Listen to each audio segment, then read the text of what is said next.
Hey, good afternoon, everybody. I think it's the 19th or the 18th. I'm on my way into Orlando for a meeting. And I just wrapped up on the social media task force, and I don't know why this thought popped into my mind. But when I first got into the business 20 years ago, hard to believe it was 20 years ago, but the broker of record wasn't Andy in Orlando. It was a guy by the name of John Ruggieri, who still is on the board. We were not a franchise way back then. We were kind of a licensed agreement to run Orlando. And one day John got a call from a local politician who's a pretty big politician in the state of Florida. He's still alive. I think he's less prevalent now due to his age, but back in the early 2000s, he was a pretty powerful guy, and his name is Dick Batchelor. You can go ahead and Google him. So he'd been a state senator, he's a political operator, and Dick had a consulting group.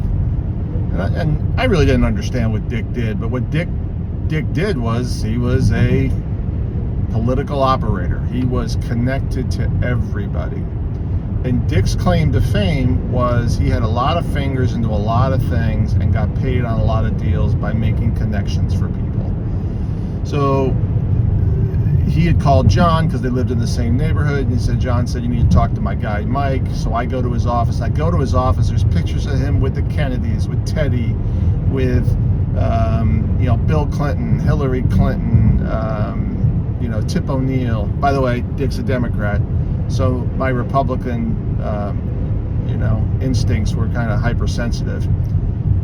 And he was hooking me up with a local attorney who happened to be a guy who's pretty well-known PI attorney in town, flashy, short as hell, but flashy. He's one of the attorneys who did the TV work with the Casey Anthony trial 10 years ago. But he was trying to make connections and people referrals to me so that I could help him buy or sell something. I don't really remember the deal of it, but I walked out of that meeting going, this guy makes money by being a connector. Power players go to him because he knows somebody who knows somebody and can get things done. And I never forgot that. Now, that is critical when you think about what we do. We are business advisors.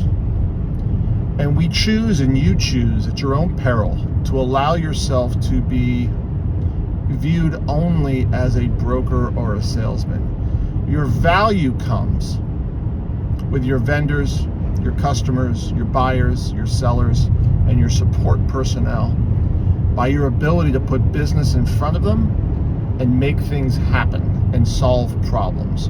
Because if you're that person, that nexus, that guy who knows a guy, if you've ever seen Pulp Fiction, I think of Harvey, what the hell is the actor named? Harvey Keitel or something, plays the wolf who cleans up the accidental murder.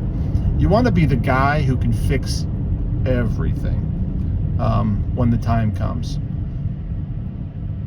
You want to be the guy or the gal that is the go-to guy, sorry Doug Dickerson, that people go to when they need an advisor or an accountant or an attorney. Because if you think of, like today alone, I got a text message from a guy I've sold 2 pizza parlors, who texted me and said, hey, do you know a franchise lawyer asking for a friend? And I got him one.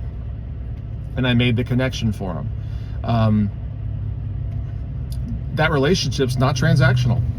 I haven't talked to Junior in the better part of 13 months, but I'm in his Rolodex as the guy who probably knows a guy. Because Junior's in the restaurant business, and I'm in the business. And I know lawyers, accountants, CPAs. Junior doesn't even own a long pair of pants.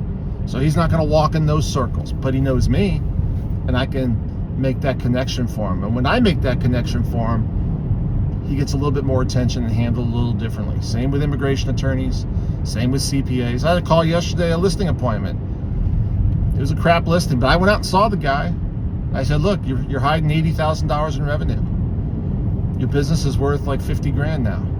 You need to clean up your act. You self-prepared tax return. I took 15-20 minutes to show him on his tax return how hiding the cash, A, being a felony, and B, you could achieve the same tax goal by setting up SEPs and pensions and simple 401ks, and you need to have your tax return prepared by a professional CPA. because, oh, by the way, it's a body shop and there's all these benders and paint booths that he expensed instead of, putting them on a depreciation schedule, that we can achieve the same goal of not paying taxes but make your business sellable. Call me in a year after I made the connection to the CPA. So be that connector, be that Dick Bachelor in your community who can make deals happen, and your deal flow is going to incrementally increase.